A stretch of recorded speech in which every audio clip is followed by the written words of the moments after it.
Welcome to the 1457 podcast from Scotland, where golf began. We are a digital platform and we inspire golfers near and far with a great photography, short films and stories, and of course this phenomenal podcast. We want to inspire them to come and visit Scotland and play golf. I'm Stevie, your resident golf nut, your functioning golf addict, and as usual I'm joined by Malcolm Duck. Good evening, Malcolm. Good evening, Stevie. And Dave Kerr. Good evening, Dave. Good evening, both. And on this week's episode, two very special guests. Sky Sports' Rich Beem, all the way from Austin, Texas. Evening, Beamer. Well, when you say special, I mean, like, what kind of special are we talking about? Like, special in which way, Steve? Unique, I'm a little very confused unique, about mate. it. Very unique. Oh, okay, I got you. Because I just want to just clarify that. And Andrew Coltart is, of course, East Lothian will claim some ownership of him, which makes Malcolm very happy in this podcast. Although I don't know how much ownership East Lothian has at the moment. Evening, Andrew. Good evening, gents. How are you?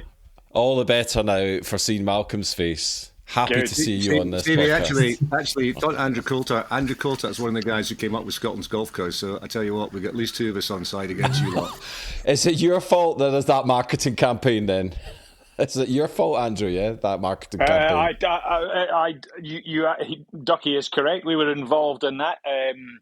Unfortunately, I moved out the area, and as I moved out the area, that marketing strategy seemed to disappear a little bit. I thought I'd left it in capable hands, Beamer, but clearly not. Well, I want to know what the context was when you two decided to get together and come up with something brilliant. Because I can promise you, there was a lot of tall pint glasses involved, and then they go to shorter and shorter and shorter glasses, and by the very small ones, you probably got, okay, we got it now. Yeah, Golf Coast, perfect. Let's go. You're not far off wrong. To be fair, Gary Nicol. I partied with you guys. Gary Nicol was involved. Gary's the one of the coaching professionals out there at Archerfield. He's coached on tour for many a year. The odd Ryder Cup player and European Tour winner and stuff like that. And he's a good guy from up that neck of the woods, Edinburgh born and bred, and we all got together and came out with that. Anyway, it's a lovely place to go and play. But Fife's much nicer, obviously, Dave. Scotland's golf course is the extension, but it actually was. I mean, if you look at it, we're kind of a dark cabin in here in Aberlady. I mean, the nights are not long in the winter. Yeah. But guys, we tried to do you lads in Fife a favour because you couldn't get on any of the golf courses because that's where everybody wanted to go. So we thought we'd move it a little bit down south, so that other people could get a chance to get their fingers in that pie, make a little bit of money, and you guys could then get a chance to squeak out and go and play 18 holes. Fair enough. It's fair. I think it does look very much like, Andrew, you've got quite an impressive record around the old course.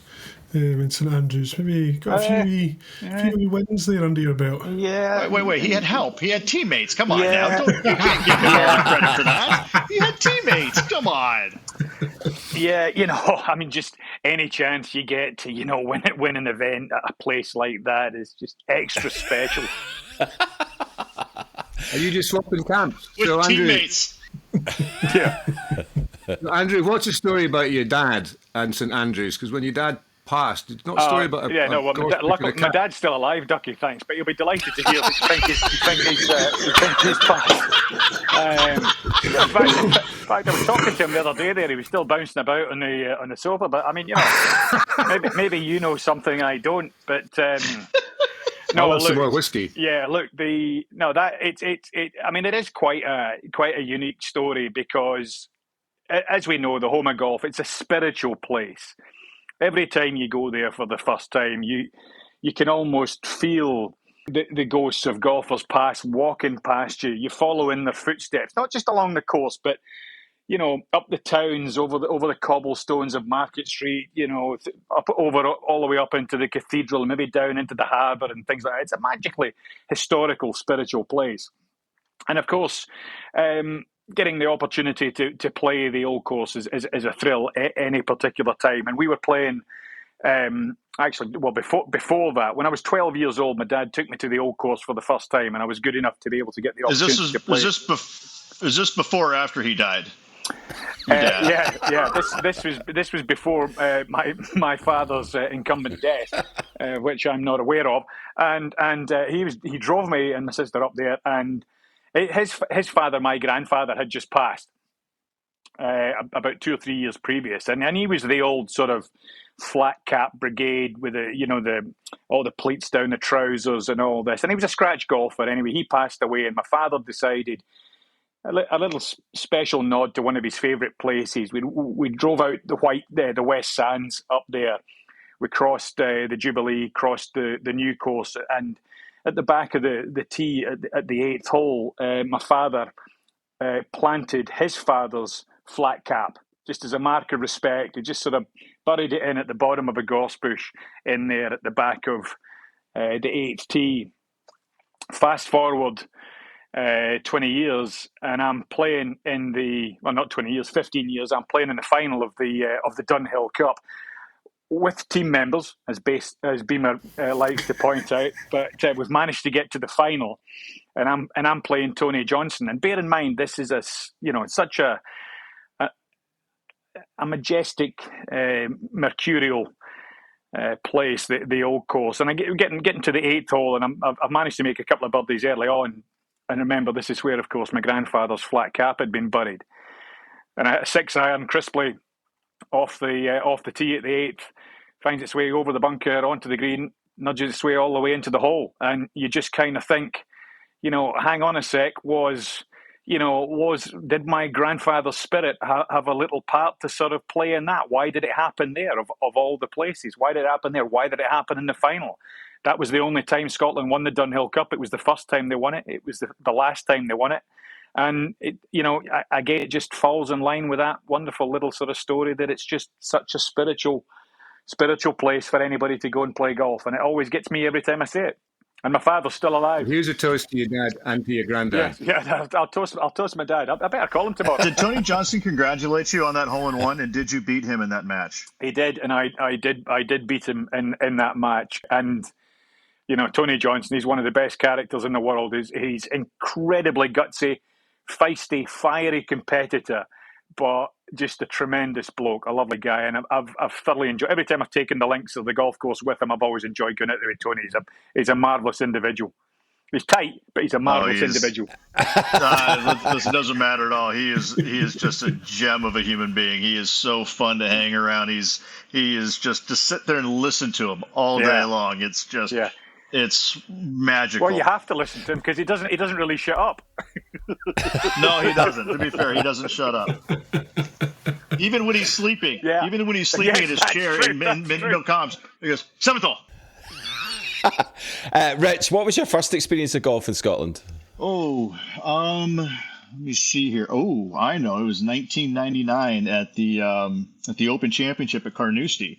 And I thought to myself, you know what? If this is how the Open's going to be every single year, count me out. This is way too hard for me, man. I am out of here.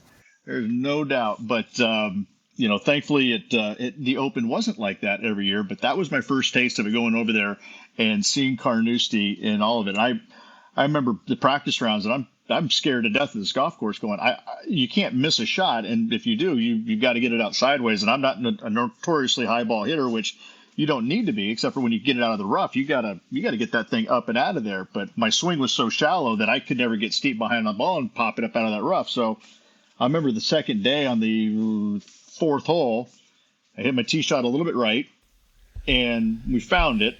And then I tried to hit it sideways to get it back in the fairway, and I hit it, and we looked at it for 4 minutes. We finally found it. Then I had to go take an unplayable, walk back about 100 yards. I think I made at least a 7, if not a snowman. It was interesting. And was that your first experience of links golf then? Yeah, pretty much. Am I right thinking though, Beamer, your best finish in the Open, I think, is at Carnoustie as well? Is that right? Yeah, no, that's true. I think I finished 20th at Carnoustie the last time. It was 2007 when I played there the final time. Final group with Tiger, by the way, and we were standing on 13th tee box, and we were both, 3 or 4 back, I guess. We're both playing pretty good. And he looks at me and he goes, if we birdie 5 out of the last 6 holes, we got a good shot at this. And I go, you go get him, Pardsy. I'm just going to go ahead and try and coast in with a birdie or 2.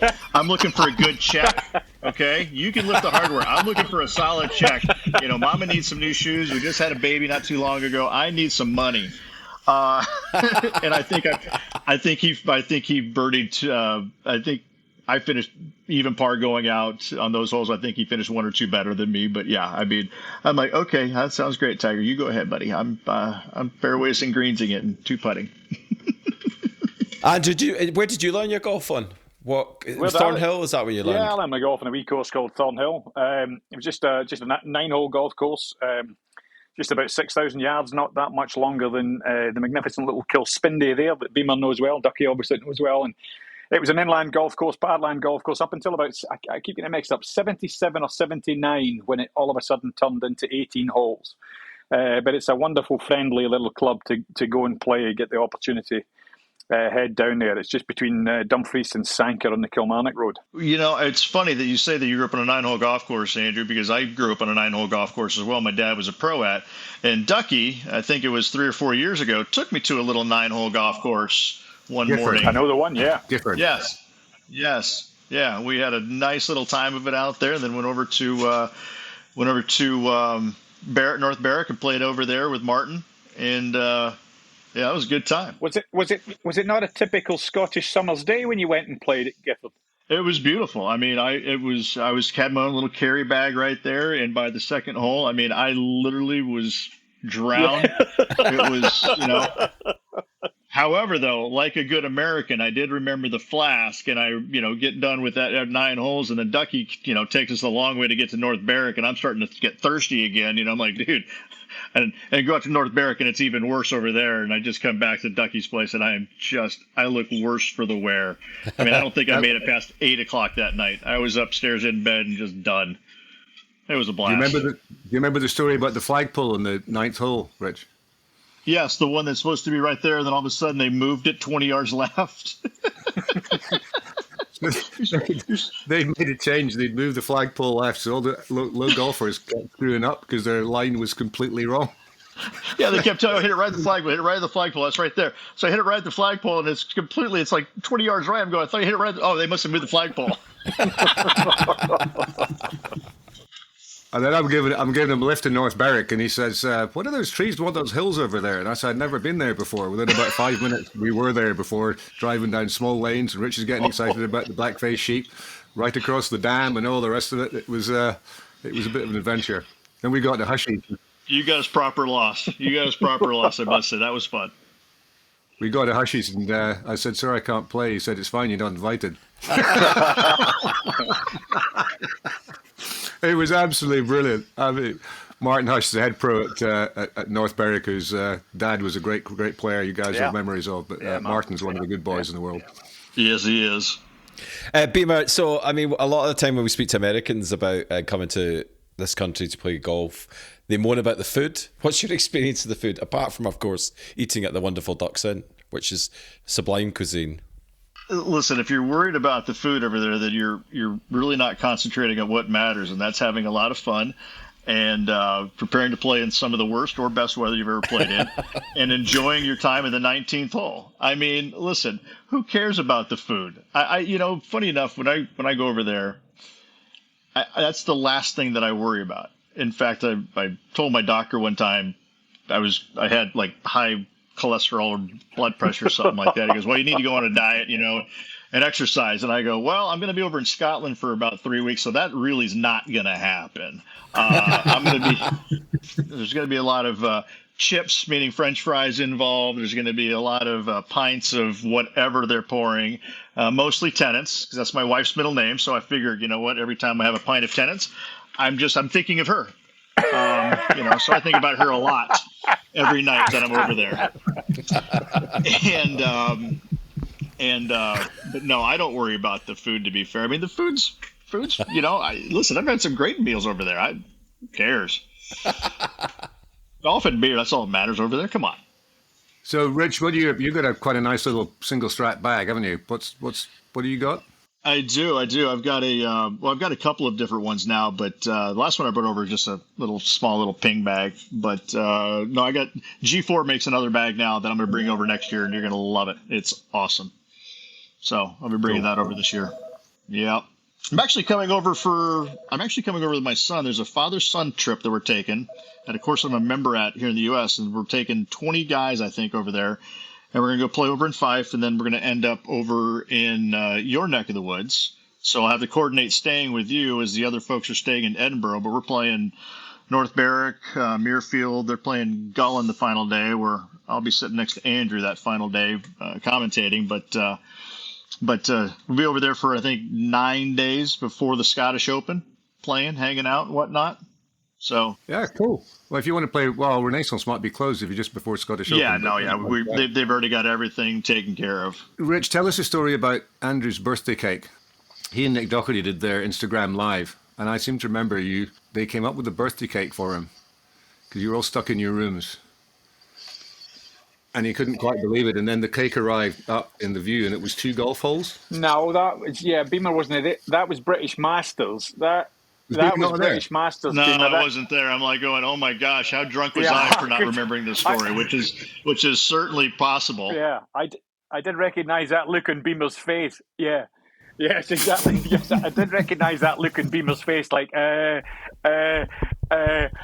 was I that? Yes. No, different year, different year. Different year. Beg your pardon. Yeah, 2 years ago during COVID, it was British Masters, and Doherty got me a cake, which he managed to get somebody to bake for him, which, or whatever you do with a cake, I've got no idea, which was fantastic, tremendous.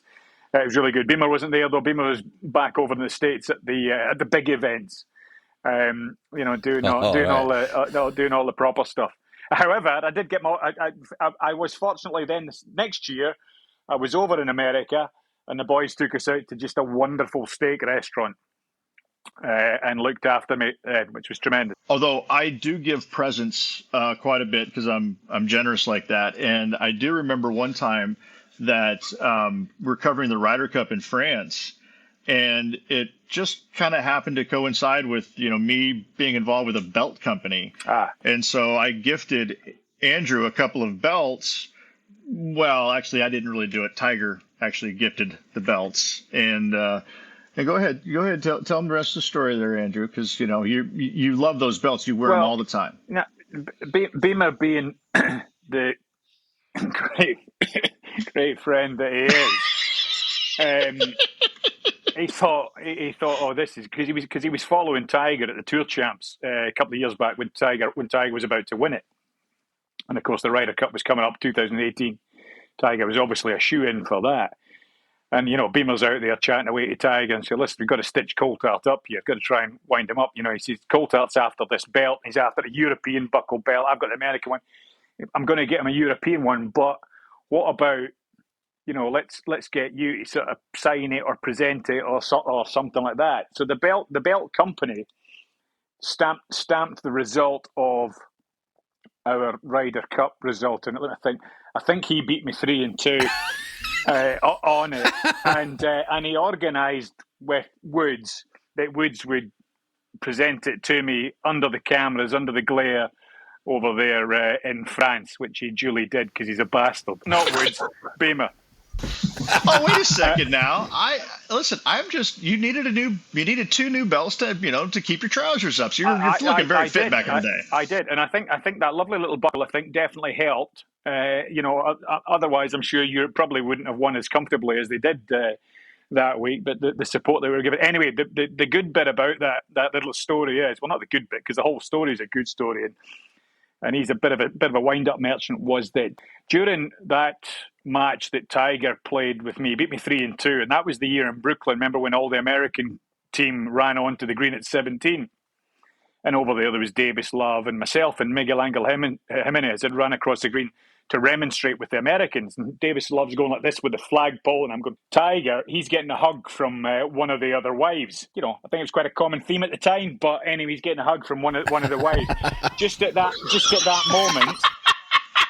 moment, his backside was right in front of me, and I thought, well, I'm not going to get a better opportunity than this. So I planted my left foot, because I was a left foot. I played left back for Donna. Left foot up his backside, get off the green. Well, Dave Cannon, one of the top photographers, took a picture of this, and I got it. So Tiger presents me with this belt, 2018, courtesy of him over there in the top left-hand corner. Big laugh, 3-2, Coltart, there's the belt, blah, blah. I said, yeah, this is true. But I said, Tiger, I said, remember this? I said, the record books show that you beat me 3-2 in the Ryder Cup. But see that picture there? I know I kicked your ass. I've always wondered, Andrew, about that Ryder Cup. One of the things that's always wanted to know is on that Sunday when you all got up and you're on the practice range and you all walked out there and you saw the American team out there and you saw those shirts, what did you say? Because they must be the worst golf shirts you've ever seen in your life. Well, and once again, it's a team event, correct, that we're talking about that Andrew's a part of? So I was playing in the top half of that team on that day. The other half, there wasn't that many people on the range. There's only about three or four groups on the range. You did walk out there, but let's be honest. After being out on tour for a couple of years and coming across the odd American here or there, you're pretty used to the fact that they have absolutely zero dress sense. I mean, you just got to just look at a resident American pro there. They've got zero dress sense. So something like that was no surprise to us whatsoever. And all we were just thinking about was how soon can we get this finished so that we can just retire to the bar and enjoy our victory. Didn't quite work out like that. Wow, that's almost insulting there a little bit because the one thing that I really, one of my favorite golf courses in the UK in London is Sunningdale, the Old, and I cannot wait until get to the 10th green. A little shack with the sausages, and you can have a little. But I always make sure that I go into the men's restroom, where of course they have a picture of Andrew Coltart sitting there staring right at me while I'm using the facilities. I mean, now you're thinking to put your picture anywhere in that facility, Andrew, and yet they decided to put you on the 10th tee box in the men's restroom. Wow. It's to help with constipation.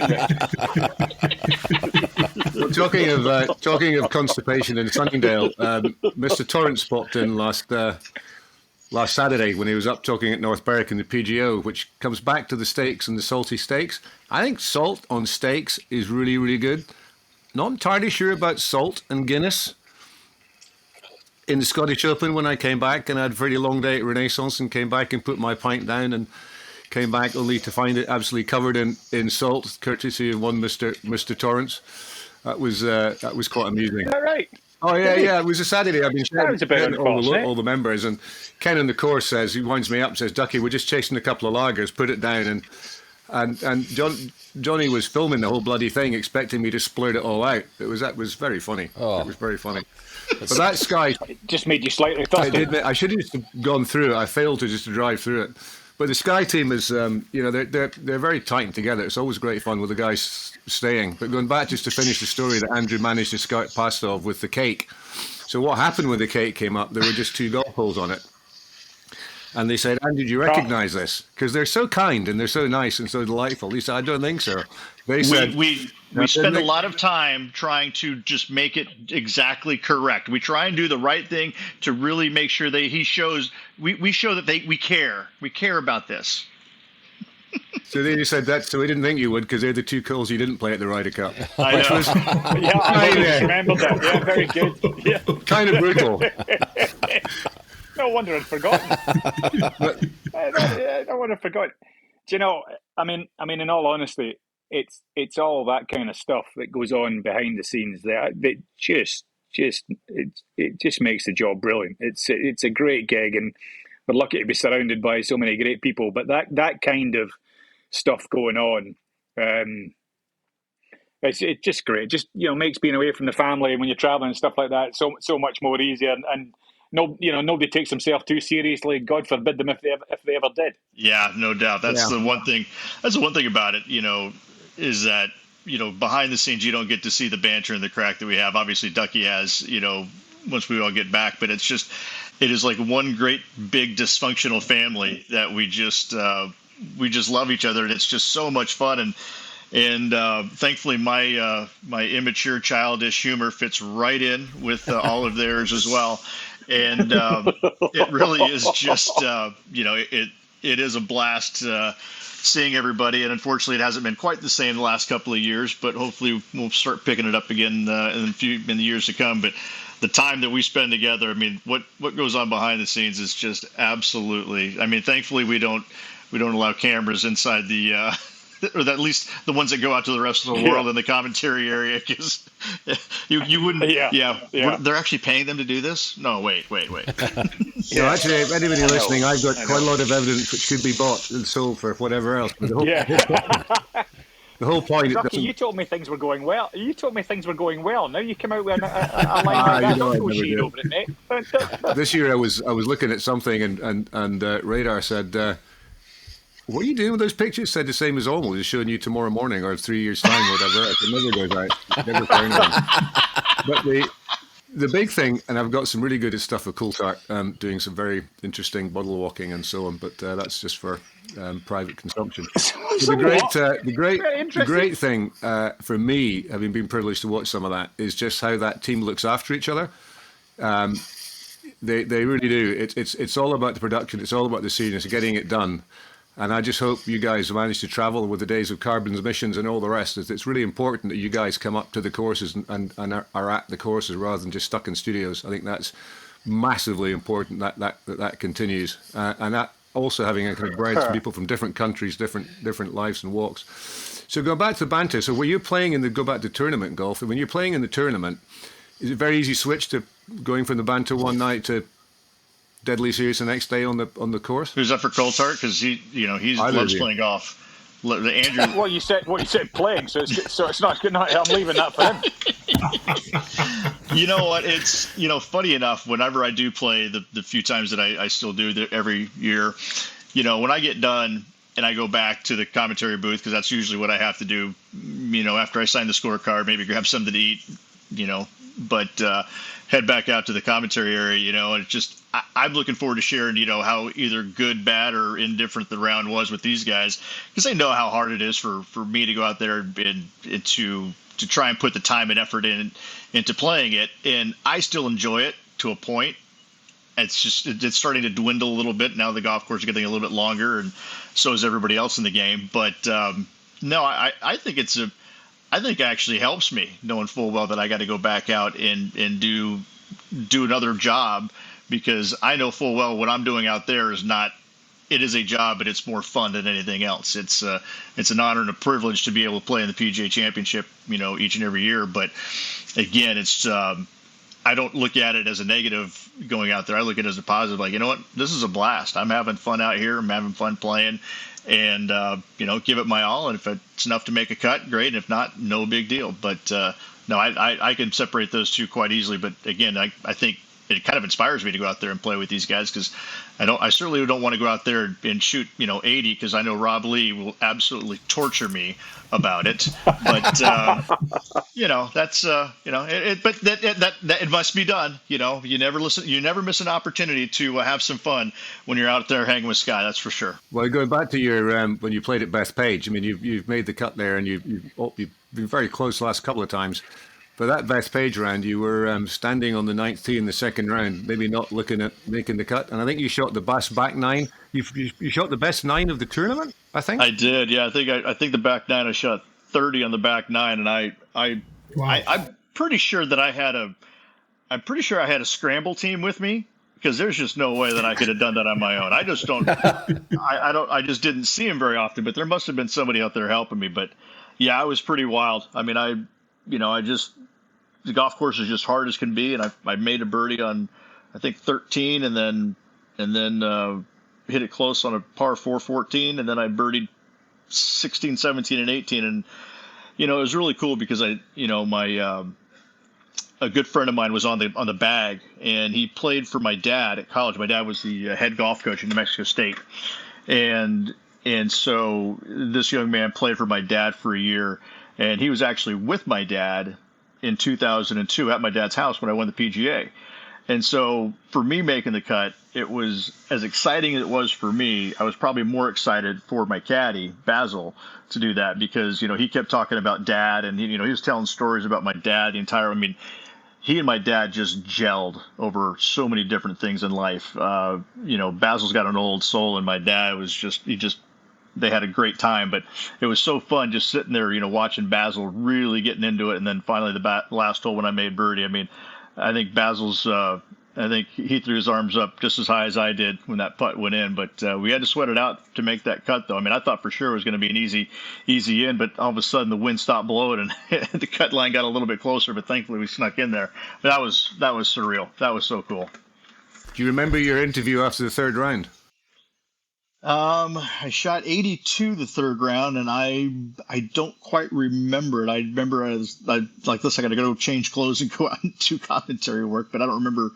So it was, no. I think it was about 10 over or something, and one of the guys interviewing you said to you, so Rich, you just saw a great score yesterday. You shot 10 over. How do you feel? You said, if I could shoot that in the third round every day, I'd be a very, very happy guy. It's just a privilege to be out there. It's one of the best answers I've ever heard in golf. It was. I mean, the joy and happiness of being there was great. I tell you what. I mean, if you saw that golf course in real life and you knew exactly how long and wet and tough it was, I mean, fair play. I mean, at 82 that third round, no big deal. Then I followed up with a 69 the final round.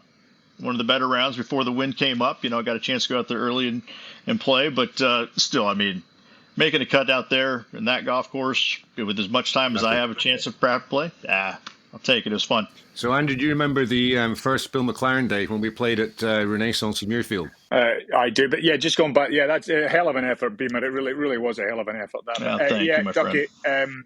Yes, what with Campese? Well, I'll remind you. So Andrew comes to Renaissance, and he's been hitting some balls. And now Andrew's, I know he's very, very old, but he's also got Campese and Andy Irvin, who those who know rugby will know these guys are icons of rugby, two absolute legends.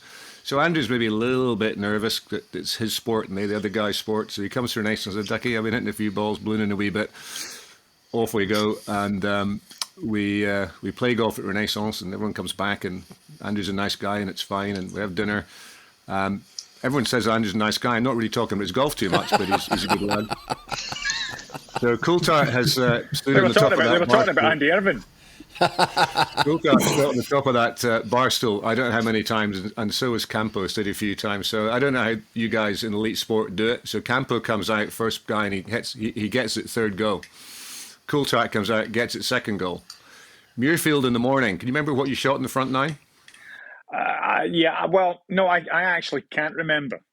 600. I do remember 600 in the front Campese. nine when he's relaxed and forgotten about it and just enjoying himself. I do remember Campese wearing the worst shell suit you've ever seen in your entire life around the hallowed grounds of the Honourable Company. He looked like a condom. Oh, dear. I mean, great guy. Great guy. Oh yeah. But goodness me, clearly he's got a collection of shell suits that just are out of this world. But that was one of them. Yeah, everyone was looking very disappointed because it's the first time we'd had any kind of issue with weather, and it was frozen off. And Fiona was laughing because she's never seen so many depressed people that maybe they're not going to get to play Muirfield with these guys. It was hilarious. And there's a club that's changed a lot. There were like 25 girls in, so now anyone can join, whichever make or sex you are, and so on. So they're coming on in the world. Rich, the other thing I was going to ask you about, played you a couple of times the first time coming across, and I couldn't believe you talked about ball compression, because we played at Renaissance and I was miles behind you. At Dunbar, I was miles behind you, but less miles behind you. You talked about getting rid of all the golf balls after a year, 2 years, because we spend a lot of money on clubs, but we forget about shafts and the ball. How does that work? Because I seemed to be, it did. I used a brand new ball, and it seemed to be further than I was using an old ball. Or was that just Coltart?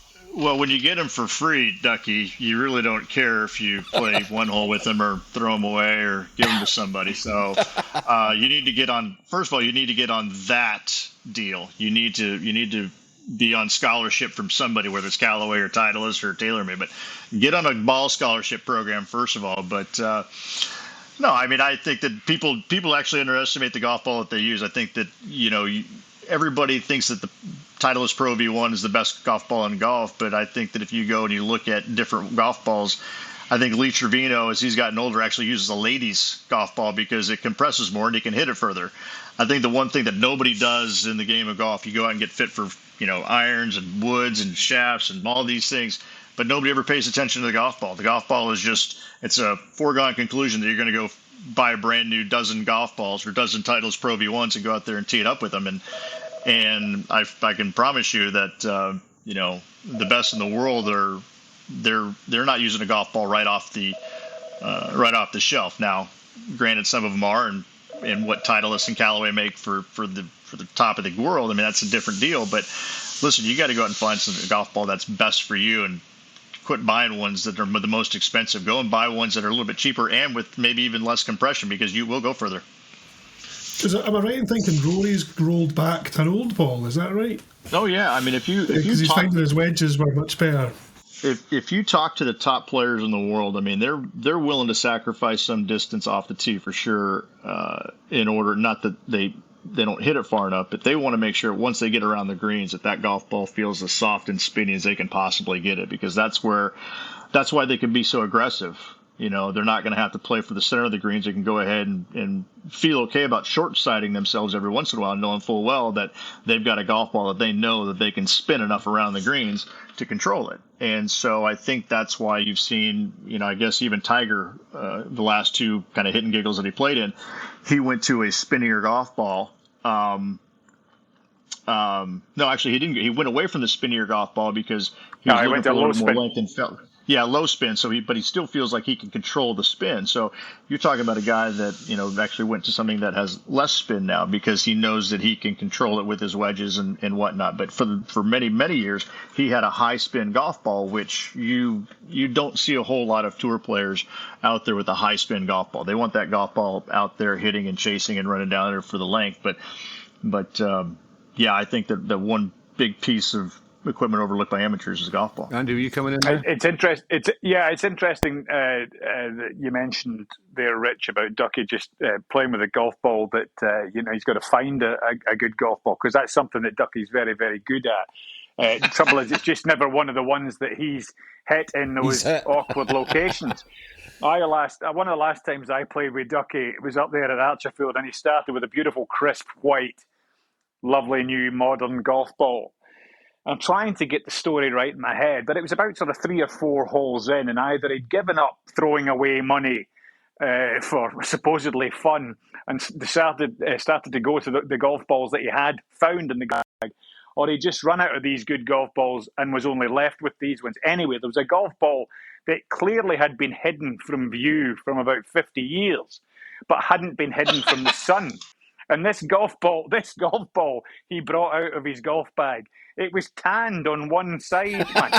Where it had been embedded in the grass and the earth, it was still fairly white, but the other side was kind of like a sort of egg-coloured golf ball, which he thought, yeah, exactly.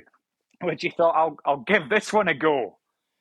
It was that bad. I had to throw it away. It was horrendous. I couldn't play with somebody who was trying to hit something like that. Andrew, I got a funny story to kind of build on top of that. One year, my son was playing at a junior tournament, and I, he used to steal all my golf balls. So he'd steal these brand new Callaways and go out and play with them. And finally, he's probably 12 or 13. And finally, after about 6 holes, he's tired of losing these brand new golf balls. And so he's out searching for one of his golf balls, and lo and behold, finds another Callaway with the stars and stripes, the Truvis soccer thing on it. And he's like, well, I'm just going to play this. So he gets over on the next hole, the very next hole, par 3, and makes a hole-in-one with a golf ball that he just found. And then we have to put it in a case. No way. I have to put it in a case. Oh, yeah, I had to put it in a case to show that this golf ball is what he made a hole-in-one with. I'm like, oh, my gosh. Brilliant. So, favorite golf course in Scotland, Rich? Ooh. On the other thing, maybe just going lightly, is you guys have been around Scottish Opens, and favorite Scottish Open venue, and you all think that Racehorse should keep Scottish Open 5,000 years, or what makes a good tournament course? So, favorite golf course in Scotland? What is? I'm going to go outside the box here a little bit. Is Skibo Castle? Is that up in Scotland? Is that Scotland? Skibo? Oh, like I said, I thought Skibo Castle was simply amazing. First time I'd ever really seen it. I'd like to go see it again, but I think that, and this is going to sound horrible, but Carnoustie is always a blast to play. It tests every single club in your bag and every shot you're going to hit out there. And yet, once you get done, when you walk off the 18th green, it's only literally, I think, 25 paces until you can go into the 19th hole and grab a 6-pack of beer. Not just one, 6 of them. Andrew, you go. The Fifers are going to enjoy this one. But look, the Old Course is a special course. I don't care where you are in the world. If you have an opportunity to venture to that part of the world, you have to play the Old Course just because of what it is, what it means to every single one of us. The people that have been there before, amateurs and professionals alike, the events that they've played on before, it doesn't matter. You have to go there. It's golfing mecca. You've got to be there. So that is, my favourite Scottish golf course. But it's a very subjective view, isn't it? I mean, Little Kilspindie there, just around the corner from your pub, Ducky, is a wonderful little golf course to play in a massive array of gorgeous golf courses in Scotland's Golf Coast. The thing is, it's just over 6,000 yards. You play a 4-ball in 2.5 hours. That to me is golf. That is fun. That is enjoyable. I'm not into this 7,500 yards, beaten up, lost golf balls, taking 6 out, whatever it is. Been beaten senseless by the game, and all of a sudden somebody's nicked my spot at the bar. I want to have fun. I want to enjoy the game. I want to get round quick, have a bit of a laugh, and carry on with the festivities. Great. And let's go back to Malcolm's question about the Scottish Open, but let's not allow you to answer the Renaissance because that's what he wants to hear. I mean, you're not paying. You're not paying. Ducky. Hold on, Ducky, you're confused. You've got to pay me to say what you want me to say. No, I don't mind what you say. You can say anything you want. Right, well, Loch Lomond is a wonderful place. Loch Lomond is a wonderful place. I've always enjoyed it. I particularly enjoyed the fishing a little bit more than I played the golf course, but I enjoyed it. Okay, cool. Beamer? I'm trying to figure out where all they've played. I mean, I've played Castle Stewart before. Mm-hmm. Castle Stewart was nice. That was fun. Did you? I think you opened up there with a 68. I think, Beamer. Is that right? Yeah, and then I promptly shot like 75 to miss the cut. We don't need to talk about that. We don't need to talk about that. That was particularly painful because that was the last of 6 straight weeks on the road, and I think my family was with me, so I think we were all a little frazzled. Had to stick around till Monday, of course. Right, gentlemen, well, I think that's a good point for us to wrap this up, but thank you very much for joining us. And remember, if you want to get in touch with us, scotlandwheregolfbegan.com. Remember to come and look at 1457 Club, join it for 49 quid, and come and join us on all our events. And we're on social at Where Golf Began. Cheers.